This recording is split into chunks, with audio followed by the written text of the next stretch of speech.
the state of Florida is now in session. The Honorable Harvey L. Jay, Chief Judge, presiding. All persons having business before this court draw near, give attention, you will be heard. May God save the United States of America, the state of Florida, this honorable court.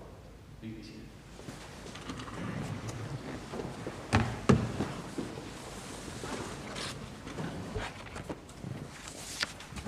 Good morning. We have one in-person OA this morning, and that is case number 2025-1107. And the normal protocol is 20 minutes per side. I will ask counsel for the appellant in a minute about time for rebuttal, but as you probably know, I'm Harvey Jay. I have the privilege and honor of being Chief Judge of this court. I will be presiding today. I also have the privilege of serving with two of our most senior judges. Judge Makar, who is our longest serving appellate judge. To my right, I had the privilege of serving with him in Tallahassee before we came to Daytona. And then to my left is Judge Wallace, who is the longest serving 5th District judge. And then I'm in the middle, so for whatever that's worth. A couple of very quick things just for our benefit.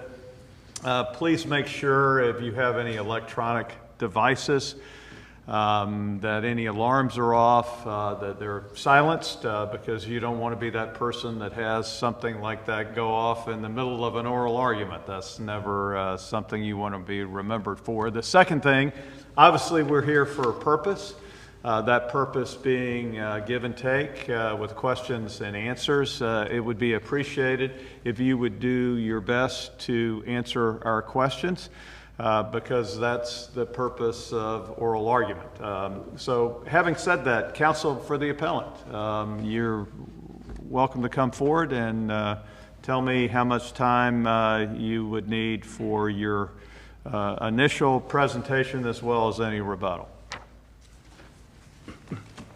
I would like to request 5 minutes for rebuttal, Your Honor. All right, and your name for the record? Nick Martino. All right, Mr. Martino, 5 minutes in rebuttal. When you're ready, please proceed.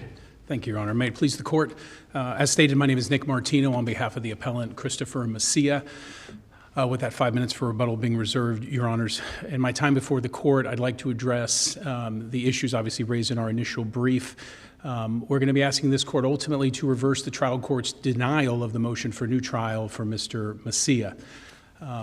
I'm sure the court's aware generally, but I'd like to point out that this case emanates from a motor vehicle crash that occurred. And as a part of that motor vehicle crash, I think it's important to note that the liability issue was the crux of this case, and it was a he said issue. There was no external evidence other than one party giving their account and the other party giving their account. In fact, both parties admitted that they didn't see each other prior to the crash, and there was no data that was going to speak to it. This was going to be a credibility case. And I say that because a lot of these issues bear directly on the credibility that a jury is going to evaluate. And Mr. Martino, you said that the crux of the case was basically a he said, she said, no external testimony. That includes there was no expert testimony, correct? There was no expert testimony at trial, Your Honor. Both accident reconstruction experts did not testify based on some motions limiting them, and then ultimately the issues that were resolved by the motions in limine. And I believe, having read your briefs and the response to that as well, you took issue with the fact that the trial court allowed any testimony that would provide, in my words, I guess, and maybe you can clarify context for how both vehicles got at least in part positioned in the third row or the far right lane of the traffic. Is that correct? If Your Honor is referring to the motion in limine on the... Well, the collision occurred in the right-hand lane of a three-lane westbound pattern of traffic, correct? Yes, Your Honor. Okay, and I believe there's a dispute as to the appellee's testimony was that the appellee was firmly within that farthest right-hand lane of travel.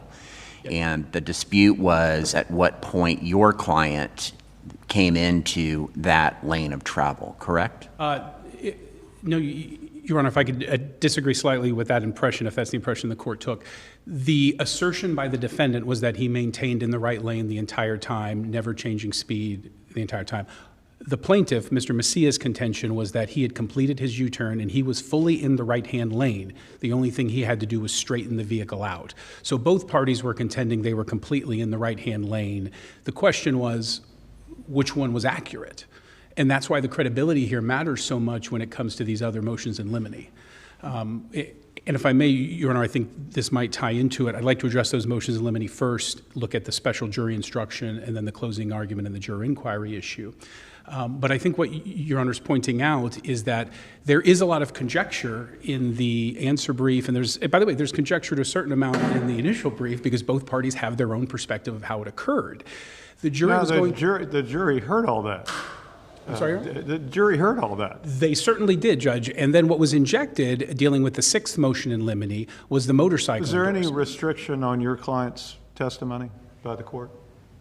Any restriction? As to what your client was able to say to the jury in response to questions? Nothing that comes to mind that would be pertinent here. So Judge. the jury heard that, evaluated that, and good or bad, right or wrong, found against your client? Yes, Your Honor, they did find against our client. The wrong was the accusations that my client in some way violated the law. And that's what the Brackens case, which we cite to, as well as this court's case. So what you're telling us today is counsel to the defendant argued that there was a violation of the law with those words? Well, I mean, my question is pretty specific. Violation of law. Did they say there was a violation of the law? Did the defense say there was a violation of the law by your client? Those words were not used. The question posed to Mr. Macia was whether or not he had a motorcycle endorsement, which, to point out, Your Honors, there's nothing in the record that indicates he was required to have one. That's an entire argument by the defense that was never substantiated. The trial court heard these arguments, and this isn't a case, I want to point out, like Brackens or McFarland in this court, where there was no evidence of causation. There was no evidence. There was also affirmative evidence by defense experts that the court heard as a part of the motion on this, where the own defense experts said there's no connection between this motorcycle operation and the crash.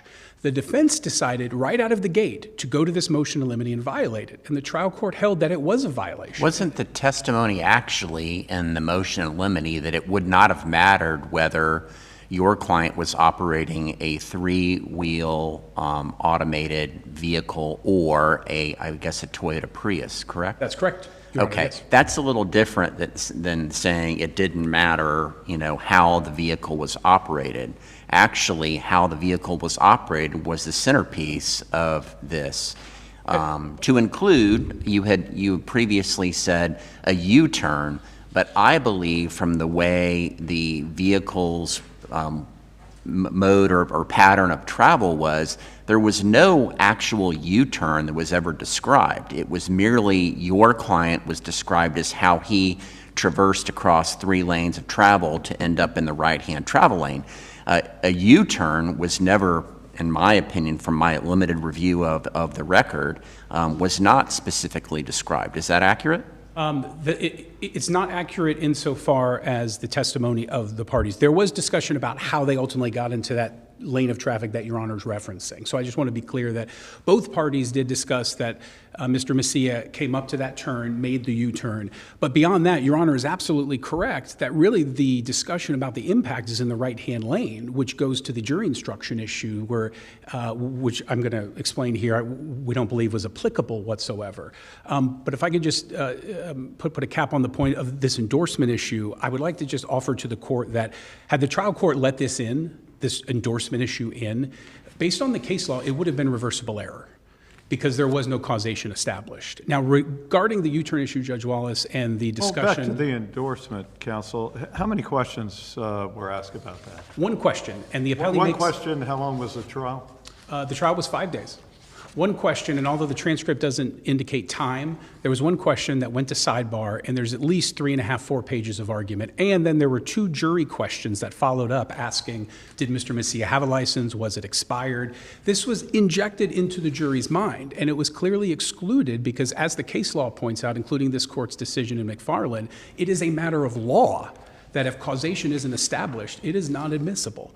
And so what the jury would have had was two parties telling their story. Instead, right out of the gate, the jury had a party telling their story and one party saying, you weren't lawfully allowed to operate that vehicle. Wasn't the jury question, did your client have a valid driver's license? And then there was a follow-up. Yes, Your Honor. And then there was a follow-up about whether it was expired or not. Okay. Was there ever a jury question as to whether or not your client had a valid endorsement to operate this particular vehicle that was involved in the accident? There was not a question about that, Judge, no.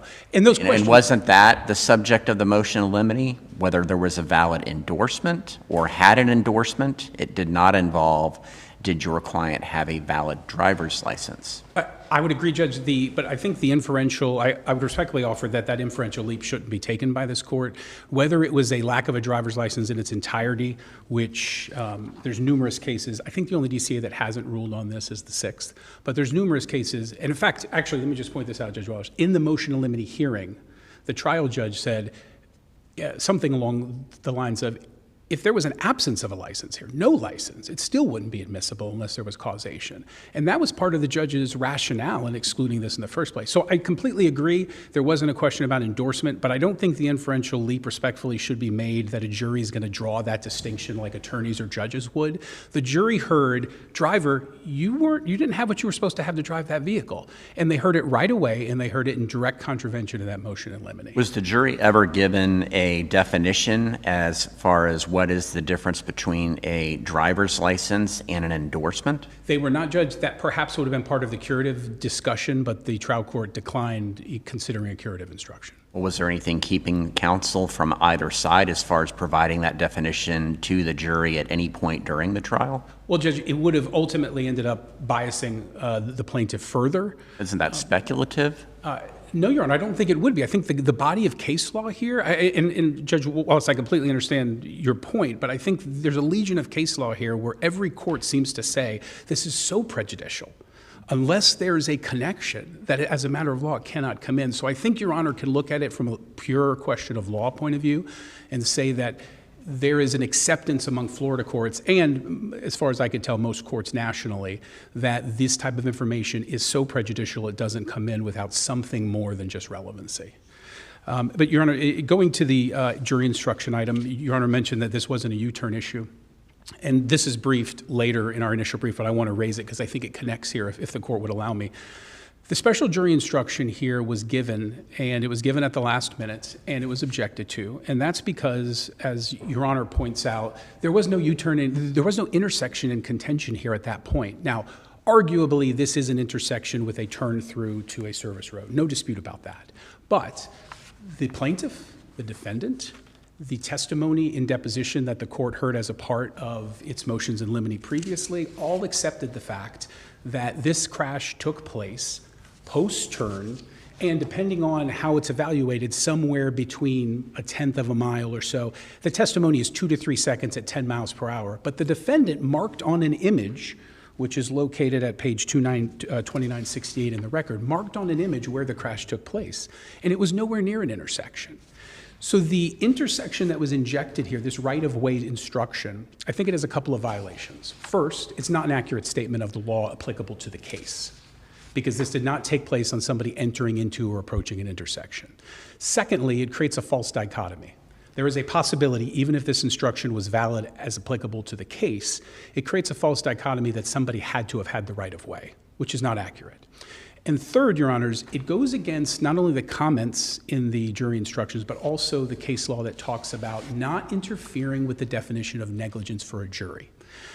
The idea of negligence for a jury should be left alone but for limited circumstances. Here, if Your Honors look at the jury instructions, following the negligence explanation, the immediate next statement is, if a party is approaching or entering an intersection, they have to yield the right-of-way. This interferes with the negligence analysis, and it does so two ways. One is negligence should be left in negligence. Even if that statute was violated, that doesn't mean Mr. Macia was negligent. And secondly, what it does is it gives a zero-sum analysis to the jury. You violated the statute. Now, there is language after it that shares that they can evaluate it as a factor, but it injects it. But I think purely on the language, Judge Wallace, that you were pointing out as far as that this wasn't really a U-turn issue, Both parties agree with that, yet the court permitted it and should have been a basis for reversal in this context. If I may turn the court's attention to the two other issues here, the closing argument and then the juror inquiry. I just want to point out on the closing argument issue, and I don't want to spend a lot of time on it because I think the juror inquiry should be considered. But this closing argument issue, there's no requirement under Florida law that any particular number be provided to a jury for non-economic damages. Past medicals were conceded. Future medical range valuation was not contested. Now, whether they should be awarded was contested.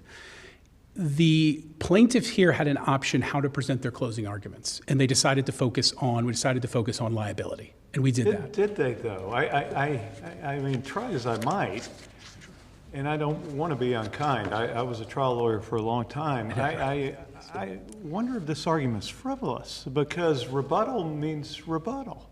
I mean, what else do you do in rebuttal other than rebut what the defense does? So how could you ever expect to raise something in rebuttal that's not brought up by the defense? So am I missing something? No, Your Honor, look, there are many strategies with non-economic damages. There's per diem arguments, there's pulling a number out of thin air.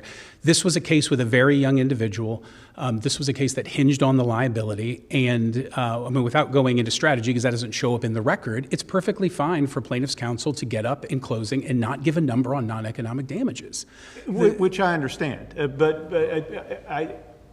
My takeaway, though, with the argument on appeal as well as to the court below was that somehow you could say something affirmatively in the rebuttal, and that's simply not true. Well, I mean, by virtue of the term, a rebuttal. Of course, Judge, but the Heddendorf case, which is what the court relied on, was dealing with... I don't care about what the case says, respectfully. No, I care about what the word means. What does rebuttal mean? Well, there would have been nothing affirmative said in rebuttal, and the trial court's intervention prevented the court from having anything to consider that would have been said on rebuttal. But you would agree. I mean, rebuttal is rebutting what is said by the defense in their closing. Yes, Your Honor, and the jury instructions are always valid. So in rebuttal, it could have been as simple as members of the jury, past medicals are conceded to, future medicals, you have to determine that range, and non-economics, the jury instruction allows you to pick it, allows you to assign a number, and you should do that. That wouldn't be something that would be a new concept that the defense would be unaware of. Defense counsel argued that they needed to be aware so they could respond to something. Your Honor... So are you telling us that you could not say, and I know this is not your case necessarily, even though it may be, but just hypothetically, if there's no mention of damages during the first closing in a civil case, yes, sir, and the defense does not mention damages, are you saying in rebuttal the plaintiff's attorney could talk about damages? No, Your Honor. Judge, let me clarify. Damages were mentioned in the initial closing argument. Yes, Your Honor, and I apologize if I misunderstood the question. Okay. They were mentioned. The damages were mentioned. There was a mention to awarding, I don't have the exact language here. I can pull it up and bring it up in rebuttal. But yes, if nothing had been mentioned on damages, that's a different question. There were damages mentioned here, and I know Your Honor said you don't care about Heddendorf, and that's fine, but I just wanted to point out that judge's reliance on it is a valid point. If nothing's mentioned, and then you get up in rebuttal and essentially sandbag, for a better term, the other side, different question, Judge. I completely agree. But this is not that. This is not that. This is not that. They were mentioned, again, getting into rebuttal because the trial court compelled the change. We'll never know what that rebuttal would have been, but the ultimate remedy would have been if something came up new, like Heddendorf says, give the other side a few minutes to respond to it. That would have been the ultimate resolution. Your Honor, I know I'm in my rebuttal time. If I could just briefly say, on the jury inquiry issues, we're not contending here, as we pointed out in the initial brief, that this is a substantive item. We don't know to the extent on those jury inquiries. What we do know is that the case law separates ephemeral matters from overt acts. Co-counsel trial for Mr. Messia told the court that she heard the defense expert and the two witnesses having a conversation. The court said that he would inquire. Later, the court said, I'm not going to inquire. I think they just smiled at each other. Similarly, a juror sent an email about the same juror who talked with the defense expert, saying that that juror said that she was going to ignore the judge's admonitions and had already made up her mind. Now, maybe nothing ends up being there, but the failure to inquire, I think, undermines the validity of this trial. This is not about peering into deliberations. It's about the court doing a limited inquiry permitted under the case law to at least say to juror number 3, tell me exactly what you're trying to explain in this one paragraph email. That didn't occur here. We would ask the court to look at each of these issues individually. I think each of them, the motorcycle endorsement, I think, has a greater weight under the case law, of course, but ask the court to look at each of these issues and, at minimum, decide that there needs to be a reverse and remand here for a new trial. And I'll reserve the rest of my time for rebuttal, Your Honor. All right, thank you, Mr. Martino. For the appellee. Good morning, Your Honor. Joseph Cassane on behalf of the appellee, Henry Woods and Swimcraft Pools. Judge Jay, to respond to your comment, there was no mention about non-economic damages in the original closing argument. Judge Deese, and I was hoping he wouldn't, because I was surprised by it, Judge Deese did the plaintiff a favor and brought them over and said, I think you're making a tactical mistake. Because if Mr. Cassane stands up and doesn't mention non-economic damages, you can't. And that's your understanding as well, Mr. Cassane, that rebuttal is rebuttal. You're rebutting something said by the defense. And if there's no mention of non-economic damages in the first closing and no mention by the defense in your closing, then it would be off limits to talk about non-economics in rebuttal. And the law in Florida is very clear on that. And I cited law from across the nation. The law in Florida is you can't sandbag the defense. And they actually make the same argument you made, Judge. It's rebuttal. It's called that for a reason. You rebut what was said. If nothing was said, you can't do it for the first time. I'm having trouble getting past the term because you're right. There's a reason for that, to give them a chance to deal with what the defense has brought up during the defense closing. That is correct, yes. And when Judge Deese said that, counsel finally said, you know what, I have a 5-minute blurb on it, I'll do it now. And he turned around and did it now in his initial closing, as he should have done. And I would point out the jury never got to the issue of damages. This was purely... So you would say that would be ancillary because they never got to damages. That's right. Here. It was decided purely on liability. I did want to point out, this was a 5-day jury trial, and Judge Deese said on the record, I just want to quote a few of his comments at the new trial motion. Quote, I think, frankly, it's hard for me to see how a jury could come to a different verdict because, you know, it's not about the U-turn and whether the U-turn was proper or not. Quote, it's crossing lanes of traffic, and there was no evidence at the trial really for the jury to say the defendant was negligent. Quote, the impact happened in the lane of travel. The defendant, and you know, frankly, if they had both been injured, the defendant would have had the better claim against the plaintiff than vice versa. And that was after sitting through a 5-day trial. And this business about the sixth motion in limine, the sixth motion in limine said you couldn't say they were required by law or is mandatory to have a endorsement on the license. I never said that. I got up and asked a single question. You bought the bike when? Because it was a new bike to him. It was his first motorcycle. Did you get an endorsement? Objection sustained. Why, Mr. Cassane, why was that question posed? Was it posed toward any relevance in this case? Like, obviously, the expert said it wouldn't have mattered what type of two vehicles were being operated, but how was whether or not there was an endorsement relevant at all? Well, first of all, Judge, the experts never said that. They're saying what they said during their deposition testimony. They never testified at trial, but I will go ahead and answer the question. I just wanted to point out that the reason, Judge, first of all, the reason I asked it is because I asked it solely about the legal requirement. In other words, I'm sorry, I didn't ask about the legal requirement. I simply said, did you have it? And the objection was sustained, and they went on. You asked me a question on relevance. They relied, Judge, on the Brackens versus Bowles case, a Florida Supreme Court case that says licensure, there must be a causal connection if you're going to ask about license. The driver's competence and experience must be at issue in the case. I argued below directly, they opened the door. The door was that this young man had left Publix. He didn't go through an intersection straight to his house because traffic was backed up. He goes up Beach Boulevard on a wet roadway where it had been raining on and off, begins to make a U-turn, goes through 2 lanes of stopped traffic. He has to negotiate around the second car, so now he's oriented this way to his left. My client's coming from the right. He never sees my client. He says because of the low profile of his motorcycle, he's able to look under other cars to check whether that lane was clear. And I argued below, they've now opened the door wide open because in the words of the Florida Supreme Court, the driver's competence and experience is now at issue. And so I asked that question based on that, Your Honor. It was met with an objection, and I never pursued it.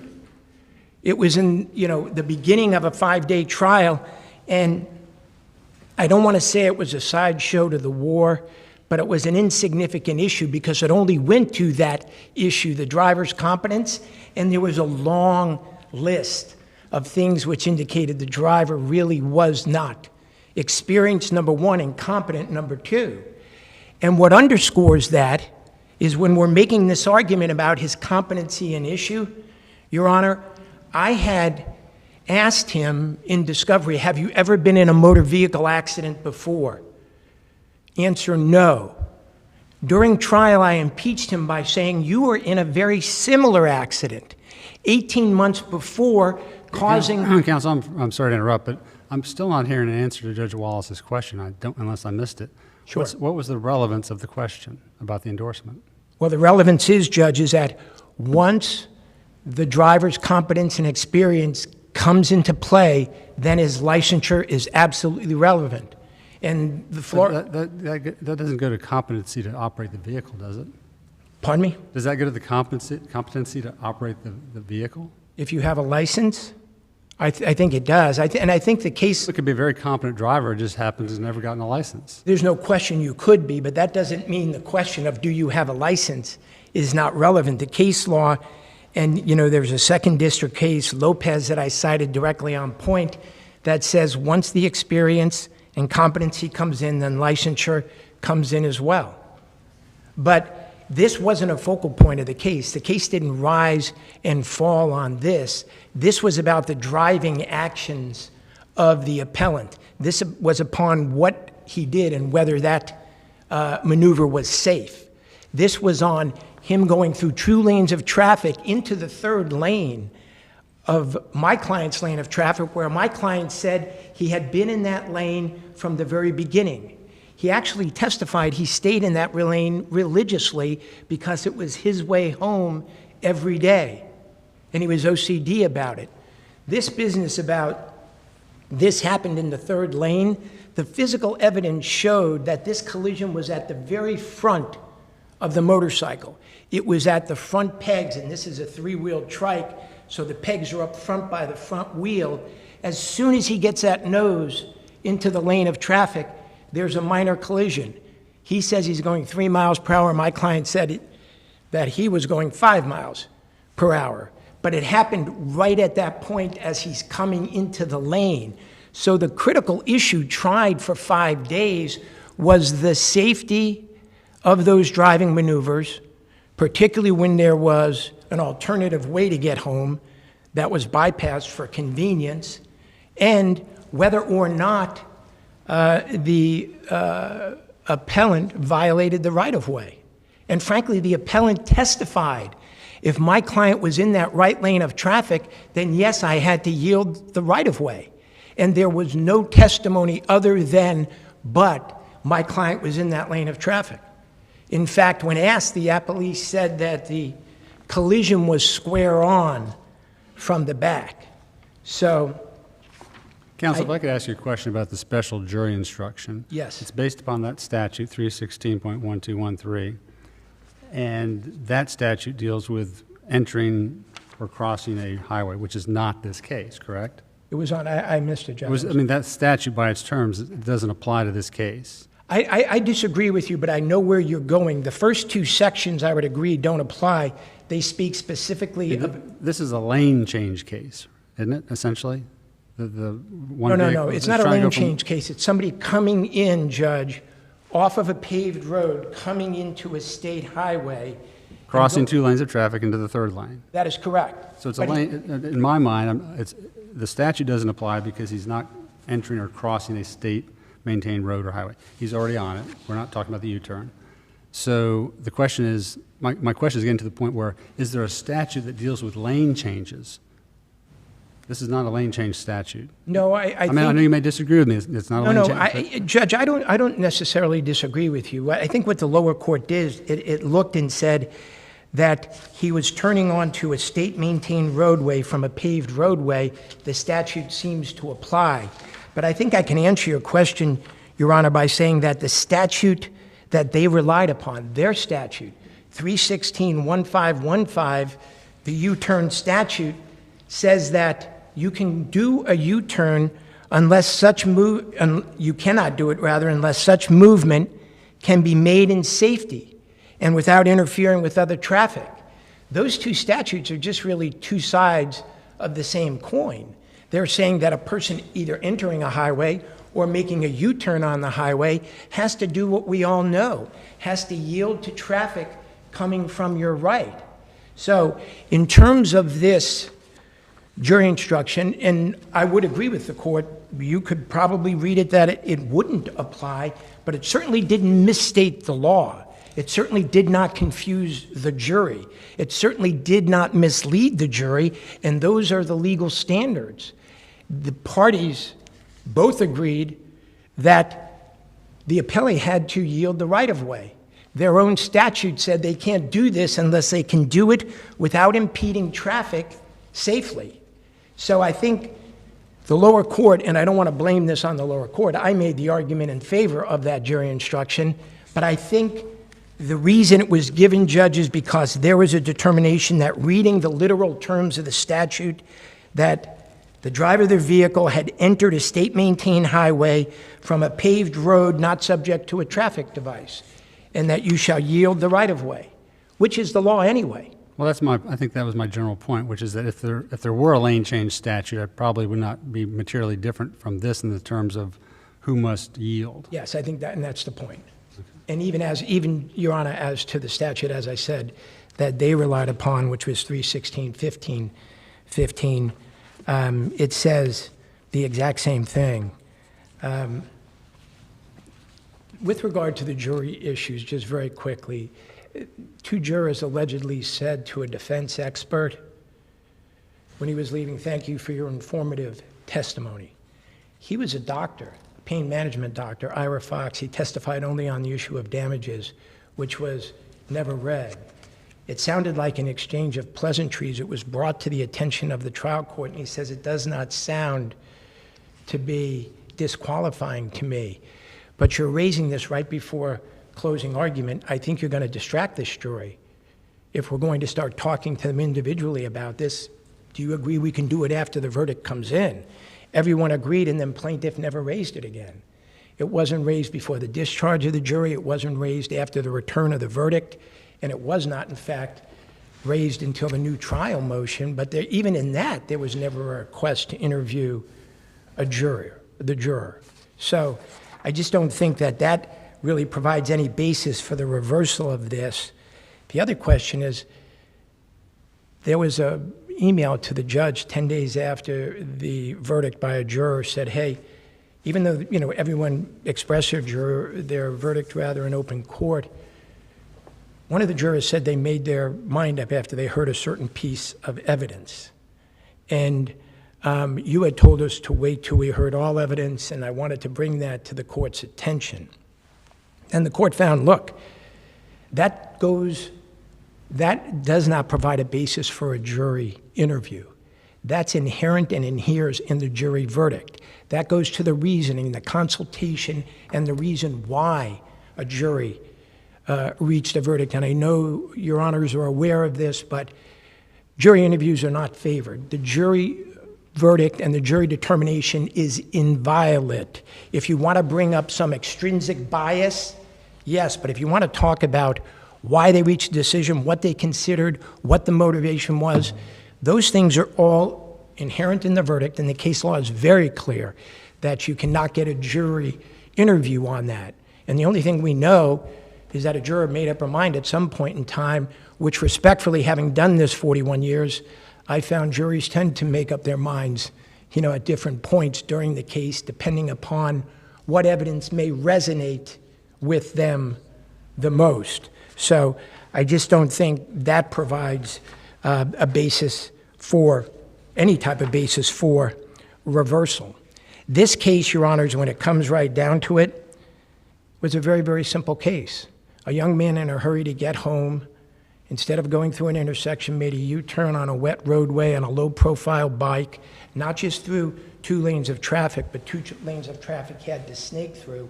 It left him oriented to his left. He tried to see under vehicles, and he's stuck, in fairness to him, in no man's land. He's on Beach Boulevard, one of the most heavily traveled east-west arteries in Jacksonville, and he's now blocked 2 lanes of traffic. And he's there, oriented left. He has to look down to try and see if there's oncoming traffic. He goes out, and immediately his front wheel of his bike is struck. Mr. Kassane, if you could provide, I've tried to look for it on the record. I can't find it, I believe. I'm not imagining things here, but I've been accused of that before. So the discussion of yielding the right-of-way, I believe, from my previous review of the record, that was only mentioned by the appellant. Is that correct? As a reason why he was checking visually was he was aware, cognizant of the fact that he had to yield the right-of-way. Did your client mention in your client's testimony anything about yielding the right-of-way? No, sir. The appellant specifically testified that he understood if that lane was occupied that he had to yield the right-of-way. My client, as I said that when he leaves working, he's a pool installer, he gets on Beach Boulevard, and he said, his testimony was, I'm OCD, I get in the right lane, I stay in the right lane, I do it religiously, because most people don't know, because Beach Boulevard has right turn lanes, that lane moves quicker. And I ultimately make a right turn, he said, to get off there. So he never mentioned yielding the right-of-way because he said that is his lane of travel. And he said that when this bike stuck its nose out, he was stunned by it. And he testified that, I won't say what he said, but he expressed, where did you come from? What were you doing? And Mr. Macia's response was, I didn't see you. So, yes, the appellant absolutely acknowledged that he would have to yield the right-of-way to an occupied lane. And like I say, they try and say, well, all he said was, I had to straighten my bike out. The physical evidence, and I went over this in detail with him, here's a picture of your bike. You said the pegs were on the back of your bike. Do you remember that? And he said, yes. The pegs on this trike are at the front of the bike. Did you realize that? And he said, well, I've sold the bike since then. I don't remember. I said, let's look at a picture. And he said, yes, they're at the front of the bike. And I said, and you agree the collision was at the front of the bike? And he said, yes. So he never occupied that lane of travel. His front peg perforated the left bumper of the other vehicle. So I asked him, Judge Wallace, was it a square-on hit by my client's car? And he said, yes, it was square-on. So he didn't have to yield the right-of-way. Plaintiff acknowledged he had to yield the right-of-way. And, I'm sorry, appellant, an appellant's own statute, their own statute says that they rely upon so heavily, you can make this U-turn as long as you don't impede traffic. That's another way for saying yielding the right-of-way. As long as you can do it safely, that's another way for yielding the right-of-way. And that's really what the case amounted to. And there was no evidence, and that's what Judge Deese said. I've sat through 5 days of trial. There is no evidence the defendant did anything wrong. We could do this again, but this isn't going to change, he said. And he finally said, look, I'm glad everyone wasn't hurt, but if my client had been hurt, he would have had the stronger of the 2 cases. So I think in the context, and I know the court is aware that this comes up with a presumption and clothed with a presumption of, that it's proper and should be affirmed, but I think in the context of a 5-day jury trial, hotly contested as to liability, lawyers presenting all of the evidence, Judge Jay, without limitation, and the jury considered it and said, we think this was the appellee's fault, and the lower court said, not only do I agree, that simply is not going to change. And so I just don't think, to the point you made, Judge Day, that a single unanswered question in the midst of that 5-day jury trial that was never answered, that was moved on from, even though I do think they opened the door, and I do think that the Supreme Court allows me now to question licensure. And I understand, Judge McCarr, what you're saying, but the law is, it's at least an issue, right, at that point. And it just doesn't provide any basis for reversal. And finally, I'll just come back to the point of that jury instruction. The jury instruction accurately stated the applicable law, even though the statute itself may deal with a different circumstance, which I acknowledge. Even though a literal reading of it would suggest it could apply, I do understand the court's point, but it does do nothing more than restate what Florida law is, and again, what everyone knows. You're coming into traffic, making a U-turn into traffic. You have to clear that traffic, and you have Thank to... you, Mr. Cassane. You're through your time. Okay, thank you all, and I would simply ask that the court affirm the final judgment. All right. Mr. Martino, rebuttal. Mr. Martino, one quick question. Yes, sure. What were you foreclosed from arguing in your closing argument as a result of accommodating or taking up the trial court's concern that you addressed damages in your before you got to your rebuttal? Approximately 15 minutes of that rebuttal had to be dedicated then to damages and the discussion on it versus liability, which is where the focus was going to be. Okay, well, that's my question is, what were you foreclosed from arguing as a result of that change in plans? Did you document or preserve with the trial court the substance of what you were not able to argue as a result of having to change your plans? No, no, Judge Wallace, and I think if the court's going to reverse on that basis or as part of a cumulative nature of it, it would have to be on the court intervening improperly and instructing plaintiff to continue. If not, Judge, substantively, there's not a preservation of what would have been used versus not used in that rebuttal. Addressing Judge Wallace and as a part of the discussion about right-of-way, I think the cat's out of the bag. Mr. Cassane tried this case, I tried this case, and I think the record references are important here, which is there wasn't a discussion by appellant of right-of-way, Judge Wallace, respectfully. There was a question, hypotheticals asked by Mr. Cassane on record 3046, 3045, and 3046. Well, what if a car's coming, and Mr. Messia's response was, well, yeah, I guess I'd have to yield, but then he goes, I don't know the law. That specifically is what he said. Then Mr. Cassane, on page 3047 of the record, says, well, now let's talk about what you did.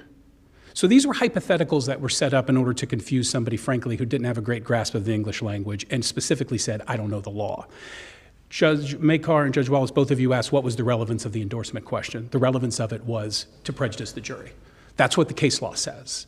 This court, the Florida Supreme Court, and every DCA that's cited to in the initial brief all lay out the same thing. Without causation as a matter of law, it is prejudicial and it is inadmissible. That is how this goes with this particular issue. Now, I'm not saying there can't be a record in which it becomes harmless. There certainly can be. But in a record where it's he said, having the jury know, and I like to point out the trial court's language, any reference, inference, or argument that the plaintiff lacked the required endorsement on his license to operate the three-wheel Can-Am Spyder he was driving the day of the crash. Mr. Cassane says they opened the door. That was never argued or preserved. Reddy versus Zarita, this court's opinion in 2015, and many other opinions say the same thing. It has to be raised. It wasn't raised because it wasn't their argument. Their contention below was, we're just going to ask the question. We're not going to say anything else about it. Your Honors, if I may just briefly conclude, I would like to point out that I think these individual issues are a basis for reversal. But on the question of the jury instruction, if I can just point out, plaintiff didn't have a jury instruction given. No change of lane was given. The U-turn one was not given. Only this right-of-way one, which was not applicable to this case law. I apologize, I've gone over Judge Day. I will just ask this court to grant a motion for, reverse the motion for new trial denial. Give this an opportunity to have a argument based on credibility, not on inadmissible evidence that has been settled by every jurisdiction in the state. Thank you, Your Honors. Thank you. That's the end of our one in-person OA, and we're officially in recess. All rise.